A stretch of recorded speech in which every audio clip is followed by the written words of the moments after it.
Good morning, everyone, and welcome to today's webinar of Strategy CCUS Project. My name is Fernanda. I'm a reservoir geologist at BRGM, and I'm coordinator of the project Strategy CCUS. Before joining the BRGM and completed my PhD, I spent almost 5 years at Total, an international oil and gas company, working as a website geologist and as a researcher studying the behavior of sea rocks in high temperature, high pressure conditions. I will be sharing the Strategy CCUS webinar today, Methodology for CCUS Planning, which is part of Work Package 2 actions. The reports about the work presented here are available on the website and will be included in the next deliverable, D2.1, Methodology for Cluster Development and Best Practice for Data Collection in the Promising Regions. Next, please.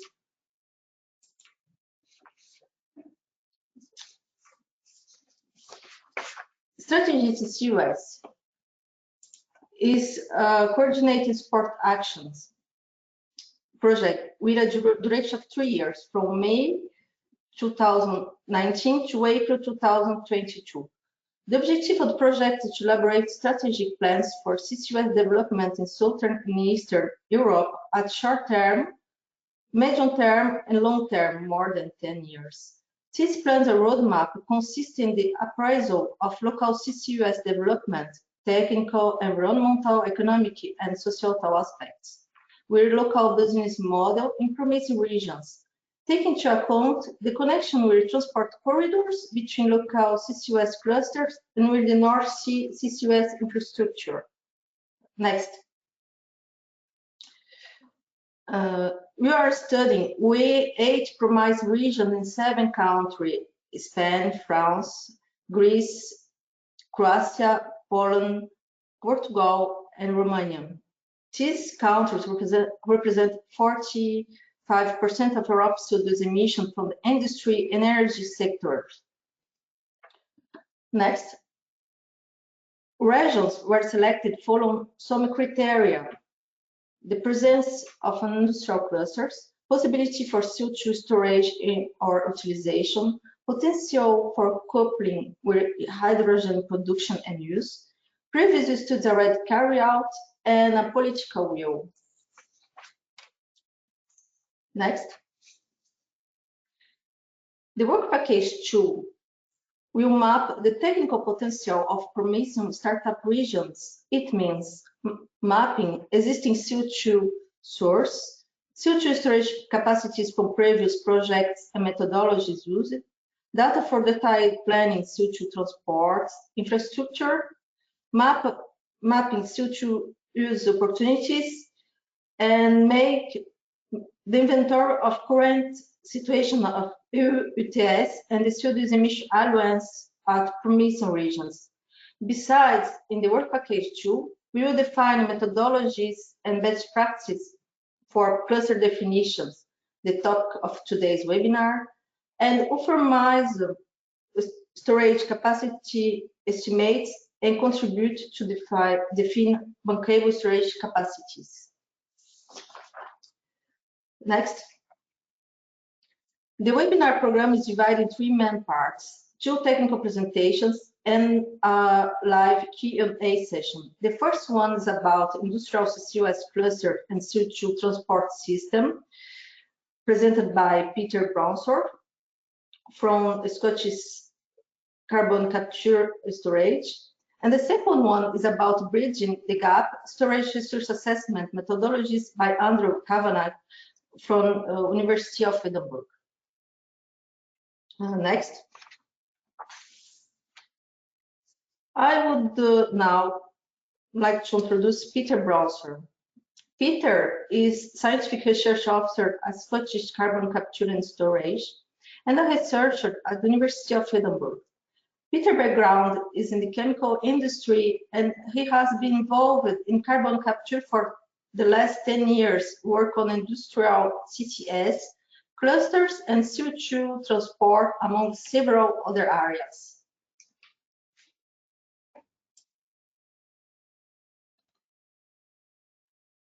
Thank you, Fernanda, for that introduction. Hello, I'm Pete Brownsort of SCCS, as Fernanda mentioned. So this talk is based on the report that I produced for the first main deliverable from Work Package 2 of the Strategy CCUS project. And the title of the report you can read on the slide there. It forms one of two deliverables, the other one covering methodologies for CO2 storage assessment, which Andrew will cover in the second talk.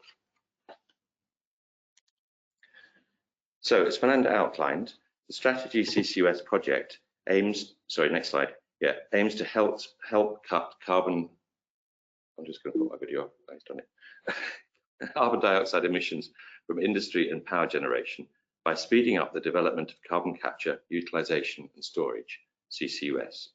Its focus is on 8 regions of Central and Southern Europe that are considered as promising regions for CCUS deployment, having clusters of industrial and power emission sources. The first main work package of the project, Work Package 2, is about understanding the potential of the different regions. The first part of that, Task 2.1, is what we are covering in this webinar. Next slide, please. So Task 2.1 is about providing methods or tools, and as far as we can, best practices. On the right-hand side of the slide here, you'll see the description of this work in the project website. It talks of mapping technical data and information about a region for use as the project develops, as the regional project teams assess their areas and define potential industrial CCS clusters or ICCS clusters. There are two aspects of this.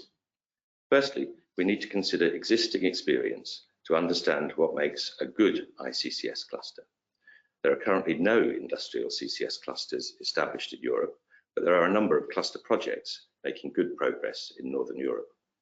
The first part of my talk describes a review of a number of these projects to understand the characteristics that are most important for progress. With that as a background, the second part outlines a suggested common methodology for the regional teams to use to collect the data and make judgments needed to propose ICCS clusters in their areas, and for other parts of the project to use for their studies. Next slide, please. So firstly, to illustrate the sort of thing I mean when I'm talking about industrial CCS clusters and the CO2 collection and transport networks that support them, here are 3 generic examples. The one on the left shows a wider industrial cluster, but where only some emitters have invested in CCS, and with a pipeline collection and trunk transport system to an offshore CO2 storage site. Now, this is perhaps what is most commonly thought of, but the middle example suggests something different. This time with the entire cluster networked, but without any pipeline, where all collection of CO2 and the trunk transport system is by modular transport, by road, rail, barge, or ship. And that's perhaps an extreme. And the right-hand example shows a hybrid system with pipelines for collection and for onshore transport and for offshore delivery to the storage site, but shipping for the long transport leg. Next slide, please. So what is the experience in Northern Europe? What has allowed some cluster projects to be better developed than others? I've had a look at 7 identified clusters that are shown on the map here. So starting on the east coast of the UK, we have Humberside, Teesside, Scotland taken as a whole, then Merseyside and South Wales on the west coast. In mainland Europe, I've considered Rotterdam in the Netherlands and the Northern Lights project in Norway. And I've used a set of 23 questions in a framework of 6 dimensions that are listed here to assess each cluster. Now, I have to be clear at this point, this is a subjective assessment that I've made based on my own knowledge and experience of these clusters, and also that the clusters are all at different stages. So it's not really appropriate to use this framework to compare the clusters one against the other, but it does allow the characteristics and the technical features that are associated with the best developed clusters to be identified. Next slide, please. Having said that, this chart on the right, which I'll come to in a minute, does sort of compare them, but I'm using it to make a particular point. The main thing that this review has shown is that all clusters are different, with different strengths and challenges. And for the projects that are making best progress, it's not because of a single set of favourable circumstances that occurs in all the cases, but by making the best use of the strengths that they do have. There are some technical characteristics that are important advantages, such as having access to well-characterized CO2 storage sites and having factors that reduce capital and operating costs, like high concentration CO2 emission streams or existing infrastructure that can be reused. But the most important characteristics are the non-technical ones, having clear leadership with vision from a body that can make decisions and having good engagement with and support from all stakeholders in an area. So to come to this chart, which is not in my report, because as I said, it's really not my intention to compare or score the different clusters. But if you look at the profile for Norway, which is the dull pink profile, sort of second from the middle in the top part of the chart, you'll see it's not particularly strong in any of the dimensions. And yet the Northern Lights project is probably the most advanced European CCUS cluster project. Now, this is not because of any particular technical advantage, but in my opinion, it's because of the consistent support that the project has had from the government and from the leading state companies that are involved, and this support has been sustained over many years. So in summary, there is no one best way to develop ICCS clusters, and although we can aspire to a best practice for assessing how to develop ICCS clusters, there should be no prejudgment about the best way to actually develop one in any one area. So next slide, please. Coming to the second part of my talk about the methodology and the data needed.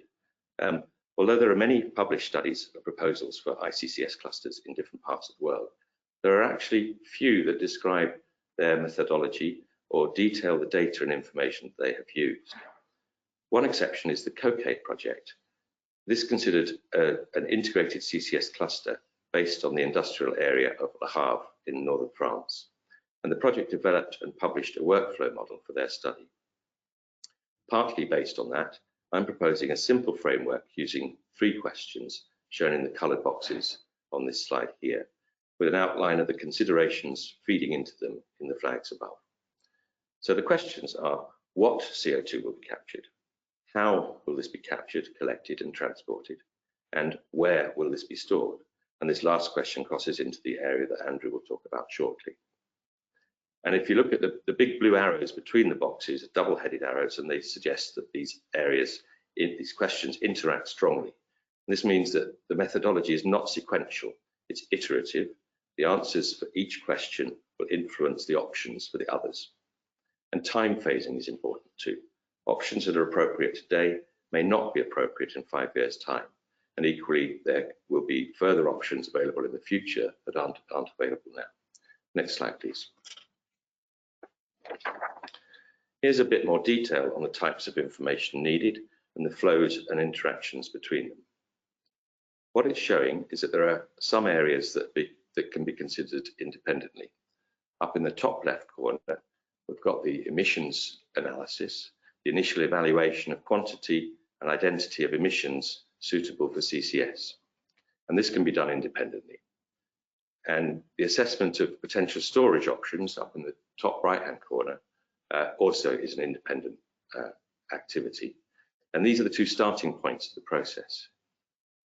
Then on the left-hand side of the middle area that's shaded pink, the how area, there's an area of process that leads to the selection of participating emitters for the cluster.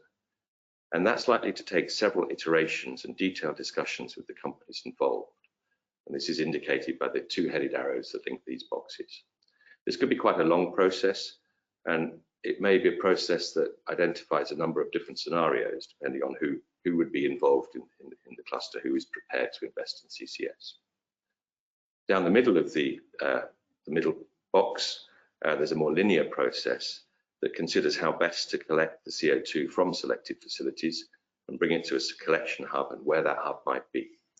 And then the last link in this idealized form of the process is the definition of the trunk transport system to link the collection hub and transport the CO2 to the proposed storage sites. So next slide, please. Clearly, there's a lot of data and information needed to support this cluster definition methodology. And this has been mapped into a series of tables reflecting the process that I've just described. I'm not going to go through these in detail now, but there is plenty of discussion on this in my report. And there's also an appendix with a brief guidance to help follow the process and how to use the data and information collected to shape the proposals for an industrial cluster. Next slide, please. So those tables have been assembled into a database system for both discrete and spatial information by Paula Mesquita and Giulio Canero at the University of Edinburgh. And they will be continuing to support the process going forward for the local project teams using it.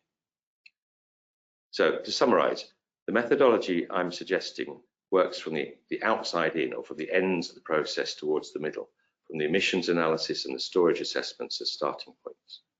And it's important to remember that it should be used flexibly, to adapt it to suit the situation in different industrial areas, and to keep looking forward, taking account of how things are changing, and perhaps developing alternative plans for different scenarios. And again, I'd emphasize the importance of engagement with all stakeholders, whether in industry, government, local agencies, as well as with the public, as that is the way that the vision and the leadership that I think are the most important aspects will be developed. Next slide, please.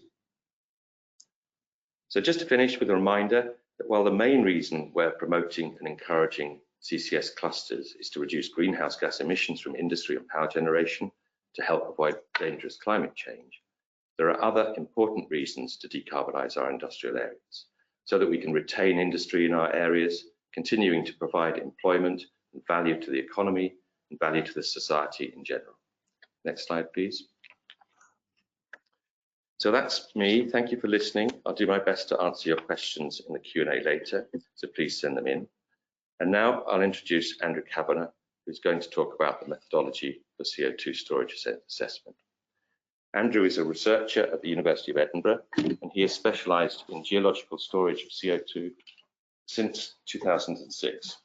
He has been involved in numerous projects that investigate the design and design performance and outcomes of CO2 storage sites around the world. Andrew holds a PhD in petroleum geology and reservoir diagenesis. Hello. So this part of the presentation is on storage and storage resources. Next slide, please. There is a gap in, sorry, can we go back one slide? Thanks. So there is a gap in the European provision of storage resources. We have a very large theoretical base, and we have a fairly small proven reserve. And so that theoretical base requires maturing, and that is done through resource assessment. Next slide, please. Yeah, so we've taken a twofold approach to the essential capacity estimate, which is quantitative. We're using a capacity pyramid first pioneered by the Carbon Sequestration Leadership Forum in 2007. And for all attributes in terms of suitability and data quality, we're taking a Boston Square approach. So you can see the pyramid on the left and the Boston Square approach on the right. Next slide, please. Yeah, so the Boston Square in terms of attributes is broken down into individual criteria, and those are scored by experts, so expert judgment from high to low, so from a value of 1, which is a low score, to a value of 3, which is a high score, so very good suitability. And then all criteria and all attributes are scored on data quality. Again, the score is from 1 to 3, so 1 being very poor data and 3 being very good data. So in the example you can see on the right, we've got a storage site with very good capacity and very good data control on that capacity. That is often the case, and not surprisingly with that, the injectability is thought to be very good. You can see in the bottom left-hand corner of that Boston Square that fractures are a concern. They may be affecting the seal quality, and the data control on them is poor. So a Boston Square, whether it's for a formation, a storage unit, or a prospect, allows a very quick overview of the suitability and the quality of that site, and it allows for rapid gap analysis. Next slide, please. So the main attributes in that Boston Square analysis are covered by high and low scoping values. These were pioneered by the Norwegian Storage Atlas, and they give guidance to the regions in terms of how to score their attributes and their criteria. Now that's just a guidance, so obviously in individual cases that will come down to the local expert judgment. Next slide, please. Yeah, so looking at the quantitative aspect, the capacity estimate, this tends to dominate reporting of storage resources, and it's commonly thought of in a tiered pyramidal approach. So the bottom tier, that purple level, is theoretical, and then above that is the second tier of assessment, which is effective, and above that the third tier of assessment, which is the practical resource. Most resources at this point haven't got out of theoretical. A very small amount have got to practical. There is an extremely small amount at the top level tier, tier 4, at green level, which is the actual matched or justified storage resource. So at the very bottom level, a region would take an approach to looking at geological formations and the significant storage units within that formation. And then an analytical equation would be applied, which is basically a volumetric estimate multiplied by the expected density of CO2 in the site, and then a storage efficiency factor. So that comes up with the estimated mass of storage available in that formation or that unit. Storage efficiency factors are much debated. It depends on all sorts of framing of the particular storage area of interest, whether the system is open or closed, the nature of the reservoir, is it a sandstone, is it a limestone. We've reviewed all approaches to storage efficiency factors and come up with a globalized approach for each tier so that regions can apply these storage efficiency factors relevant to the information they have. And then as it matures, those storage efficiency factors tend to get slightly higher. So the very bottom theoretical tier has the lowest number, and as the data improves and the understanding of the site improves, that tends to get larger. Next slide, please. Yeah, so at the second level, the storage units are broken down into individual daughter units. Those may be deep saline aquifers, depleted hydrocarbon fields, or minable coal beds, and they each have their own suite of analytical equations to help estimate the capacity of that resource. So it's very fine detail on the right-hand side of the slide, but these are documented in the spreadsheets and the appendices of the report that comes with this part of the work. Next slide, please. Yeah, so at the third tier, very similar equations, but at this point, the site has matured from a theoretical exploration into a prospective location and then into a site candidate. And so available data is well understood, gaps in data have been analysed, and the depth of data is really beginning to mature. So this is the last level at which analytical equations apply, and it tends to be the point at which numerical simulations and geological models of storage sites are stepping in to do the heavy lifting of the actual site candidacy and permitting, which is typically done with reservoir simulations. Next slide, please. So at all four levels, there are quite detailed data lists from the location, the nature of the storage site, the nature of the cap rock, the reservoir properties and qualities, the fluid properties, and all that data is listed in spreadsheets that are attached to the document and support the GIS data lists that have gone out to the regions. So next slide, please. Yeah, so here's just a quick shot of the reports. It's about 67 pages with 8 pages of those data lists. And there's a couple of abstracts that have come out of that, and we've got a paper in preparation. Next slide, please.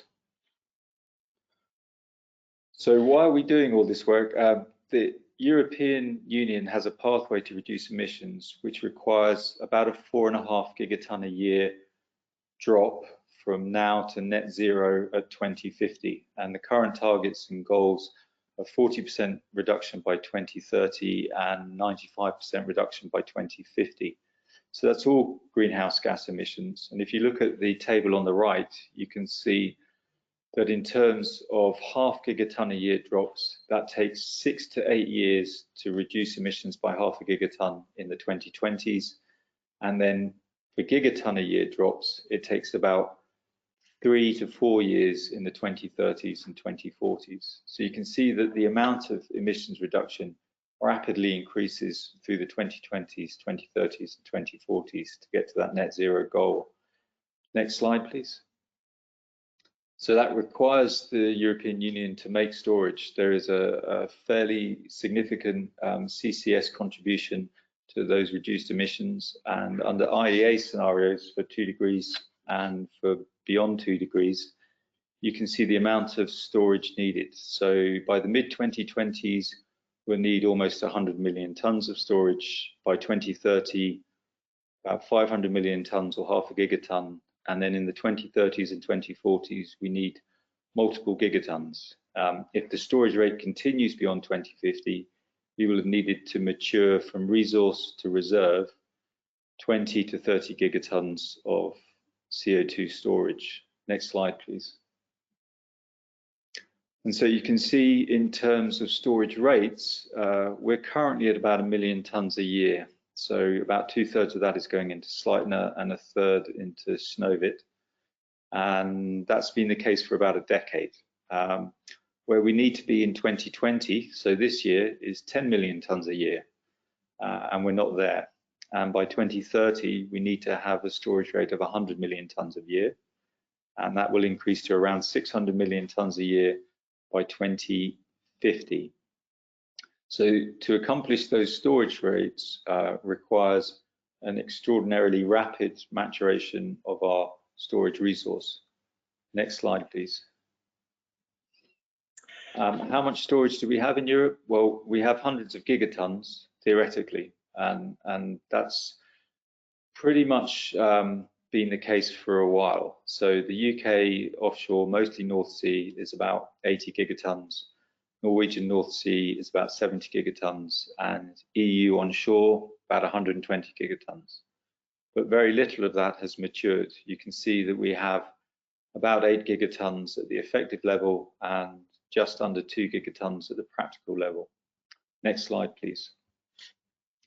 Now the SRMS, so this is the storage resource management system used by the Society of Petroleum Engineers, has stronger criteria. They require a wildcat for a prospect to mature from prospect status to contingent status. So that's a site that needs work to go further. And then there is a firm intention to proceed required for a site to be considered as justified or matched storage. And that firm intention to proceed must be within 5 years. So if we look at the European resource from the SRMS perspective, next slide, please. You can see that pretty much all the European resource at this point is theoretical, with a small amount of effective storage, mostly matured in the UK. For match storage at the moment, we rely almost solely on Sleipner, which is about 50 million tons. So we have quite a significant gap in storage to address, certainly by 2030, and then more so by 2040 and 2050. Next slide, please. So the main conclusions that we've come to from this work is that European storage onshore and offshore is largely theoretical and needs a rapid maturation. That requires both assessments of capacity and suitability, so suitability of wider attributes from injectivity to seal quality, to the status of wells and wider aspects. The current EU pathway requires over 0.5 gigaton of matched and justified storage by 2030, and the maturing reserves typically takes around a decade. It could be quicker, it might be slower. So we're really in a hurry to get to that amount of storage in time. The 2030s and 2040s require gigatons of European storage. So the 2020s are a very good preparation for the workload required to match the provision needed to meet the European reductions. A delay will limit negative emission technologies. So these are technologies such as BECCS and DACS, and they're expected to come in from around 2030 to 2040. If the storage provision isn't there, then we will not be able to do negative emissions using CCS. Okay, next slide, please. Here's a archive list of key references and sources for this work. And next slide, please. Yeah, here is a set of framing questions for utilization and storage. So utilization is a key aspect of CCUS. In terms of utilization and storage, it has to be framed in terms of what mitigation is actually being delivered by the utilization technology. So the European Union has a sustainable finance taxonomy, and that requires that a technology have a clear mitigation impact. Okay, that's the end of the presentation. Thanks for listening.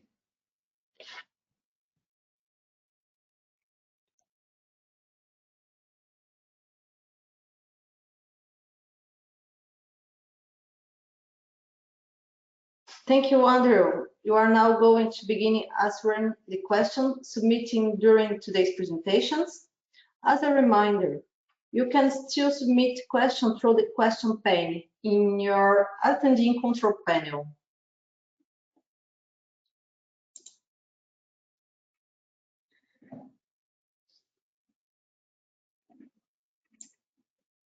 My first question is for Peter. How do you define industry? Include, for example, generators and refiners? Yes, I'd include everything. And not only hydrocarbon consuming industries, but also biogenic CO2 emitters, such as distilleries or biogas plant, things like that. Anything that produces CO2 is fair game for capturing it. Doesn't matter what the CO2 comes from.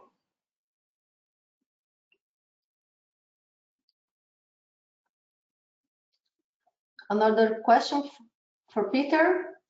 In terms of emissions criterion, would you favor large overall scale of emissions or large overall numbers of emitters covered? In other words, scale or participation? Great presentation. I think I understood that as being, would you favor trying to capture from large emitters or many small emitters? Clearly, there are economies of scale to be had from capturing from large emitters, and particularly those that have high concentration CO2 streams. But we shouldn't count capturing from smaller emitters than have been considered in general up to now. Obviously, there'll be an increased cost per unit captured the smaller you go, but it's perfectly feasible to capture, even at lab scale, but down to tens of thousands of tons rather than millions of thousands of tons. And then by using modular transport systems, the collection of that is not inefficient. Again, it will have higher costs than just connecting to a pipeline network, but it can be flexible and there can be lots of advantages of that. So don't discount smaller emitters. Look for everybody that's prepared to join in the club, if you like.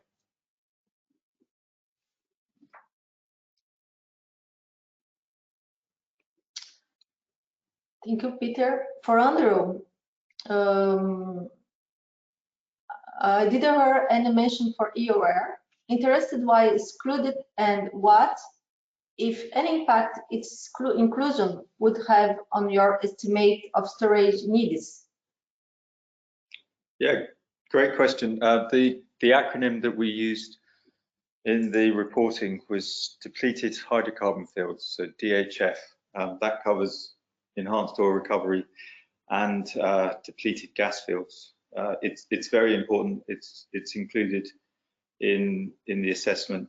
It's about a third of the report. At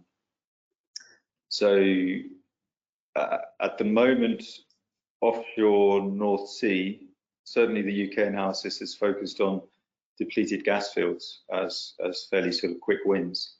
But there are enhanced oil recovery opportunities, certainly in Eastern Europe, in Romania. And yeah, there's a methodology to mature those resources.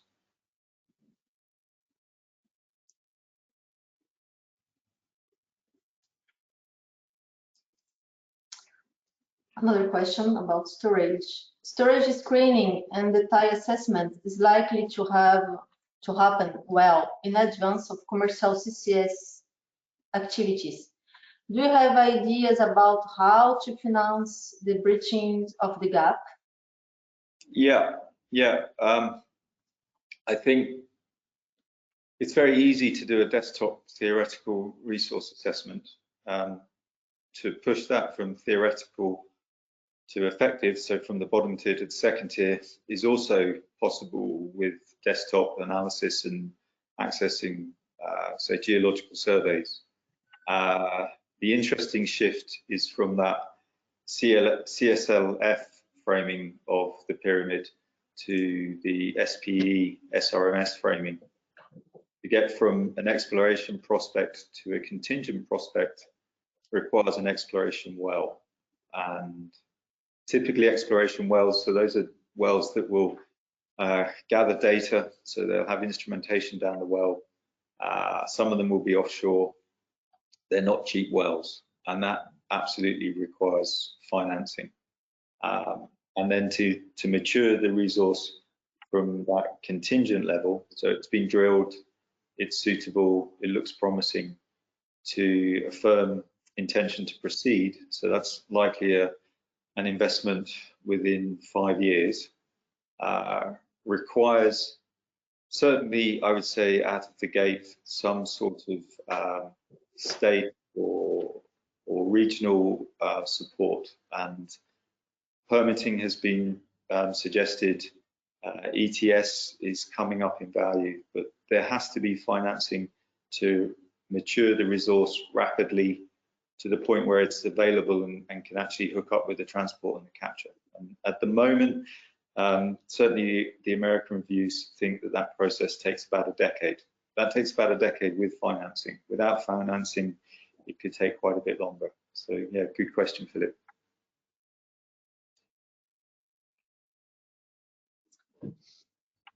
On the CO2 supply side, is there an assessment of the different capture methods used in the project? Not within this work on methodology, but clearly that is something that will be needed. There's a stage in the methodology that talks about selecting capture methods, but there's no particular guidance in it on selecting. Plenty of other work out there, obviously.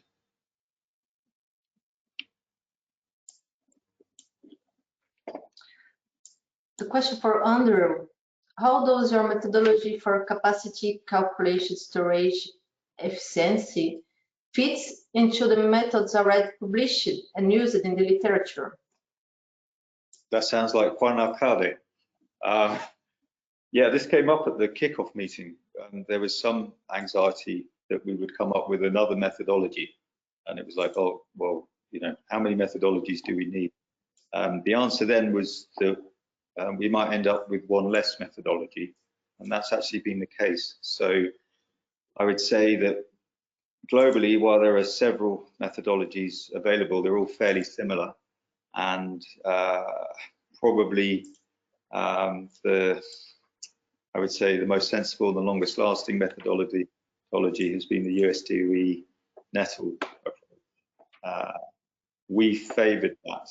We looked at the USGS approach, we looked at a couple of other approaches, but the methodology as reviewed and described in the report, is pretty much aligned with the US DOE approach and the North American atlases. It borrows heavily from the Norwegian atlas in terms of the wider attributes. The Norwegians took a very sensible approach to the qualitative analysis of aspects that may have poorer data. So that's the Boston Square analysis. But in terms of the actual mechanics of capacity estimates, it's US DOE.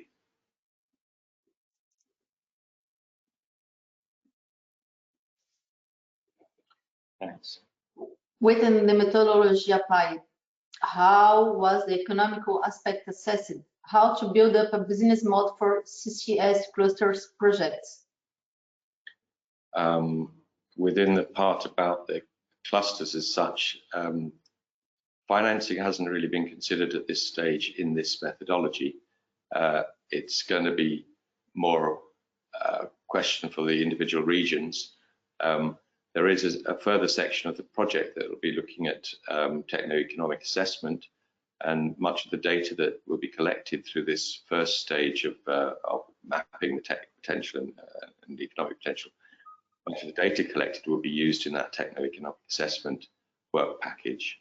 And there's also packages on life cycle analysis as well that will use data from this this exercise. So, quick answer: the financing hasn't really been considered at this stage in this methodology, but clearly it needs to be later. Just the economical assessment of 8 regions studied in Strategy CCUS project will be made in the work package 4 and work package 5. I invite you to have a look on the website.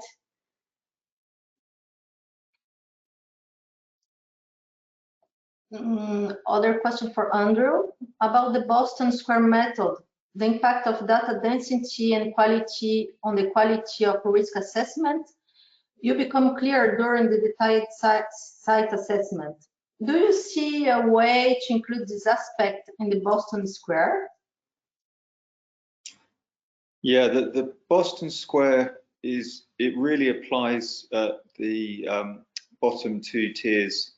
So when there is a cloud of many potential prospects, storage units, daughter units, we're competing between, say, deep saline aquifers and depleted hydrocarbon fields.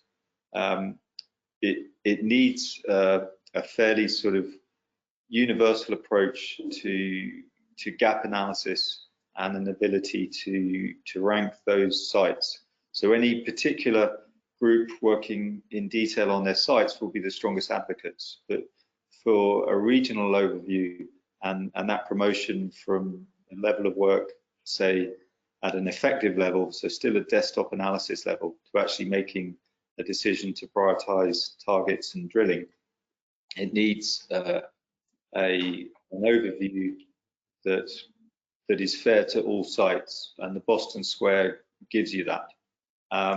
The level at which that data has matured to effective and practical, then the Boston Square relevance begins to back off. As you say, the detail of data and data densities will have more than identified the data gaps. Is there a guideline to calculate and estimate storage effective factor? Yes. So storage efficiency factors are much debated. There's very, very detailed work on deep saline aquifers trying to kind of ride that rodeo horse. People take very different positions on it, which the optimists see storage efficiency factors of between, say, 5 and 10%. They may be justified under certain circumstances. The pessimists see storage factors of much less than 1%, as low as 0.1%. Those are also justified under certain circumstances. So it's reviewed and discussed in the report in some detail, but certainly with respect to these large regional formations and deep saline aquifers, that argument is in, and people with strongly sort of divergent positions will never likely agree. But we've reviewed that and come up with a generalized position, which I think reflects the literature and is defendable. And then if people think the reservoir is in a closed system and those boundaries are tight, then they're going to use a very low storage efficiency. If they think they're in a very large system with very open boundaries, then they'll use a high value. But the thing with storage efficiency factors is they need to be justified, and that is typically based on the strength of the data and the strength of the modeling. Yeah. With respect to depleted hydrocarbon fields and unminable coal beds, the storage efficiency factors for those have very different approaches. So particularly with respect to EOR, that comes down to detailed numerical simulation. There are really no useful analytical values. That's covered in the literature too and discussed in the report. Unminable coal beds, that's a fairly sort of unique aspect, and that is also covered in the report.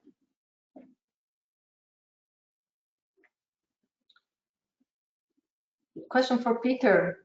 Do you also include industrial facilities for CO2 utilization, for example, chemical plants, in the cluster assessment, or only storage options? Yes, utilization, emitters that can produce CO2 for utilization are essentially included in this methodology as well. My view is that the utilization in most cases doesn't drive the formation of a cluster. CO2 is available to buy for utilization industries at the moment if they have a business model that works. The costs of bulk CO2 presently are not that much higher than what will be available through a CCS type network system. So it's not going to be the driver for clusters, with a couple of exceptions, and those are EOR, where there's an EOR demand for CO2, which might, if you're considering that as a utilization rather than storage, and also with the steel industry, where the scale of emissions that may be potential for utilization can drive a cluster in its own right. So yes, we are including it, but it's not something I've particularly focused on in the methodology. Another question for Peter. I don't think your criteria include the maturity of national CCS legislation. So, for example, France is far more progressed in its CCS framework than Romania. Does your work consider this aspect? Just Peter, I will start answering. Just a little comment. The project Strategy CCUS selected the regions based in some criteria, and we have a work package dedicated to social aspects.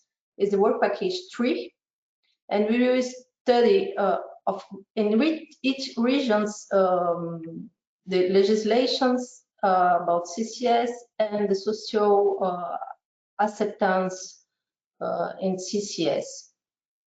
Sorry, Peter, let's go. The question is correct that my methodology doesn't specifically consider the legislation for the regions. It was intended to be a generic methodology that could be applied to all regions.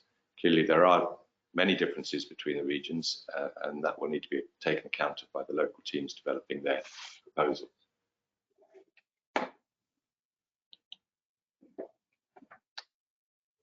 You mentioned clusters. What about isolate sites with high emissions? Are they not relevant candidates for CCS projects?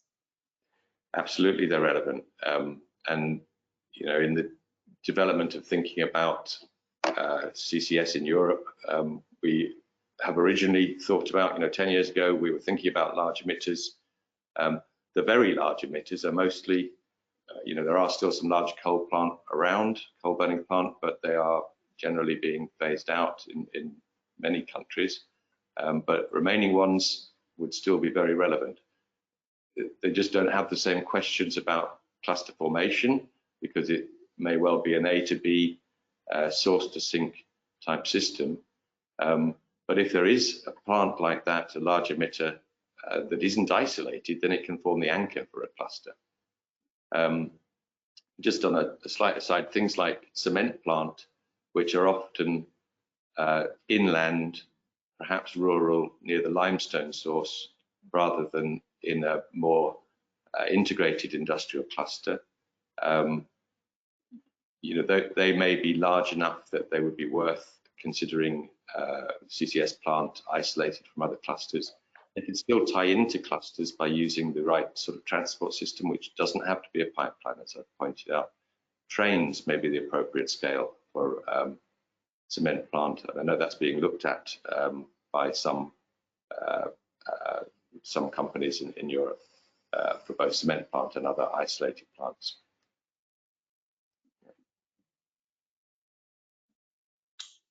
Andrew, you advise of storage volume targets. Do you have estimates of increasing annual volumes of CO2 storage to achieve the targets? Sorry, could you repeat the question? Yes. You advise of storage volume targets. Do you have estimates of increasing annual volumes of CO2 stored to achieve the targets?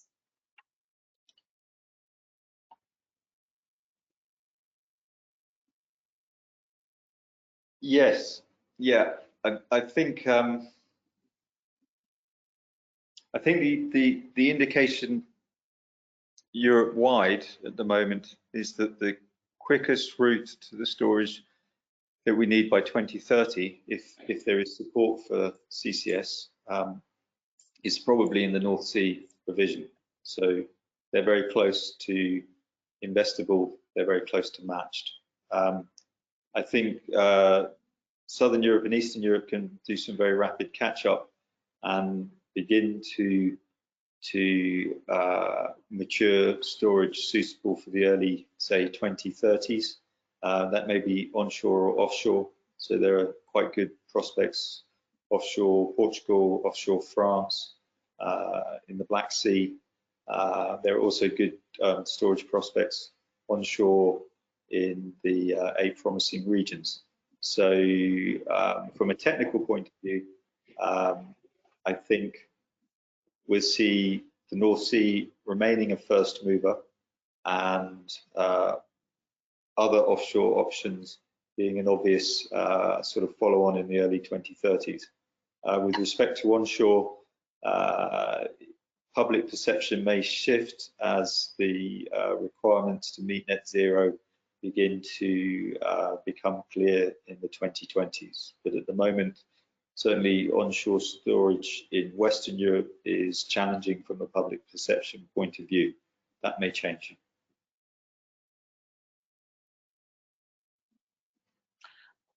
Peter, do CCUS clusters exist outside Europe? Yeah, very much so, and established ones, in fact. The obvious ones are in North America, in Canada and USA, where these tend to be driven by the demand for CO2 for CO2 enhanced oil recovery.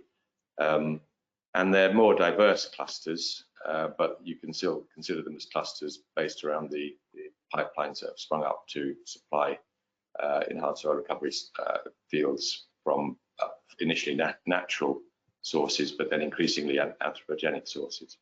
The sort of obvious examples of newer style clusters, if you like, are the ACTL, the Alberta carbon trunk line in Edmonton, based in Edmonton, where there's a small cluster of emitters that are joining together to supply CO2 for EOR. But not only in North America, also South America has a small cluster that feeds CO2 to EOR based on industrial capture. The Middle East is, has some industrial capture and is talking about more, again, for EOR demand. And China, probably less cluster, but with big potential for clustering there. If I could return to Maxine's question about advised storage volume targets. I guess in terms of specific numbers, we can see the European Union moving to 2 2050 net zero targets with a 1.5 tech and a 1.5 life scenario, including CCS. So those give very sort of specific storage targets required. 1.5 tech would require storage rates of 300 million tons a year by 2050, and then it depends on the start point from that, if it's 2030 or 2040 in terms of specific storage volumes required. But those are reported in the report, so you can get back to me and we can discuss the numbers. I think you have time to the last questions. How do you think the land user planner could use the finding of this project?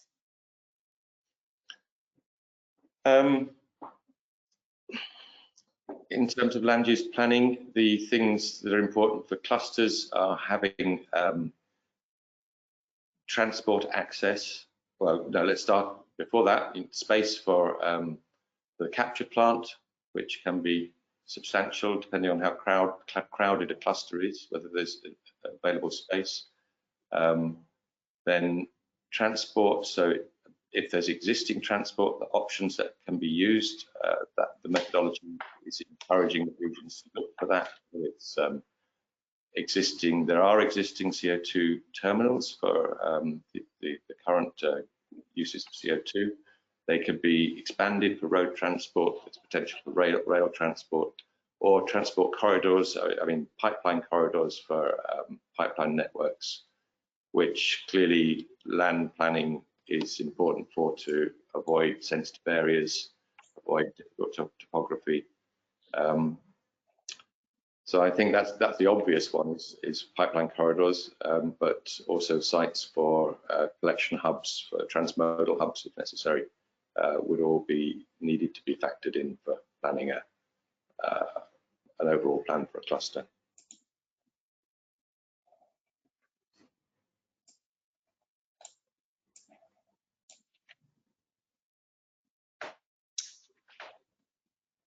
Thank you, Peter. Thank you, Andrew.